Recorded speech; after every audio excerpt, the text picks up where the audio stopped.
Visakha steel ప్లాంట్లో జరిగిన విషాదకర ప్రమాద ఘటనపై కేంద్ర మంత్రి శ్రీనివాస్ శర్మ స్పందించారు. ప్రమాద స్థలాన్ని పరిశీలించి ఉన్నతాధికారులతో సమీక్ష నిర్వహించిన అనంతరం బాధిత కుటుంబాలకు ప్రత్యేక పరిహార ప్యాకేజీని ప్రకటించారు. శాశ్వత, కాంట్రాక్ట్ ఉద్యోగులనే తేడా లేకుండా అందరికీ సమానంగా పరిహారం అందజేస్తామని తెలిపారు.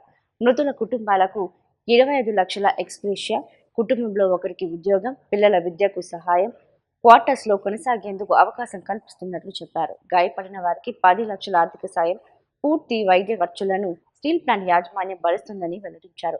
అదనంగా ప్రధానమంత్రి జాతీయ సహాయ నిధి నుంచి కూడా పరిహారం అందజేస్తున్నట్లు తెలిపారు.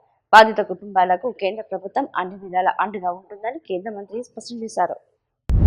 ఏదైతే విశాఖపట్నం స్టీల్ ప్లాంట్లో ఈ సాయంత్రం జరిగినటువంటి సంఘటన ఉన్నదో అత్యంత దురదృష్టకరమైనటువంటి సంఘటన అనేటువంటి విషయాన్ని చెప్తూ ఉన్నాము. ఏదైతే ఉక్కు తయారీ ప్రాసెస్లో భాగంగా ఏదైతే వేడి చేసినటువంటి ద్రవం, ఏదైతే లిక్విడ్ రూపంలో ఉన్నటువంటి ద్రవం ఏదైతే ఉన్నదో దాన్ని ఒక ల్యాడిల్ ద్వారా, అంటే ఒక పెద్ద బకెట్ ద్వారా ఏదైతే మిషన్ దగ్గరికి తరలించుతున్నటువంటి సందర్భంలో జరిగినటువంటి దుర్ఘటన, ఏదైతే అది బ్లాస్ట్ అయిందనేటువంటిది అక్కడ ఉన్నటువంటి అధికారులు కొంతమంది చెప్తా ఉన్నారు. లేకపోతే ప్రమాదానికి మరేమైనా కారణాలు ఉన్నాయనేటువంటి విషయాన్ని కూడా రేపు ఎల్లుండిలో మేము తెలుసుకుంటాం అనేటువంటి విషయం.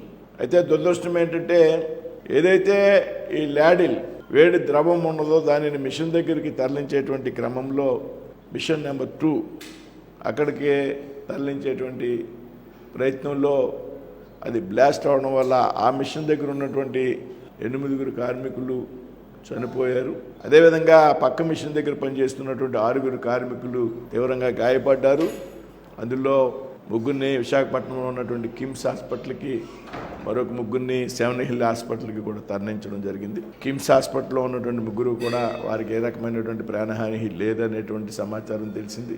అదేవిధంగా సెవెన్ హిల్స్ హాస్పిటల్లో ఉన్నటువంటి క్షతగాతులు కూడా ఒకరి పరిస్థితి సేఫ్గా ఉన్నారు, 2 పరిస్థితి విషమంగా ఉన్నది అనేటువంటి సమాచారం. అయితే మొత్తం 6లో 4కి ఎటువంటి ఇబ్బంది లేదనేటువంటి సమాచారం జిల్లా అధికారి, కలెక్టర్గా ఉన్నటువంటి అధికారి, స్టీల్ ప్లాంట్ ఉన్నతాధికారులు కూడా అక్కడ వారికి వైద్య సహాయ సహకారాలు అందిస్తూ ఉన్నారు. ఏదన్నా అవసరమైతే కూడా ఎయిర్ అంబులెన్స్ ద్వారా కూడా వేరే చోటకి ప్రయత్నించాలి, అవసరమైతే ఆ ఏర్పాట్లు కూడా చేస్తూ ఉన్నాం. ఏదేమైనా ఈ దురదృష్టకరమైనటువంటి సంఘటన జరిగినటువంటి సమయంలో మనంతా కూడా అక్కడ ఉన్నటువంటి కార్మికుల కుటుంబాలకు భరోసా ఇవ్వాల్సినటువంటి అవసరం ఉందనేటువంటి విషయాన్ని ఈ సందర్భంగా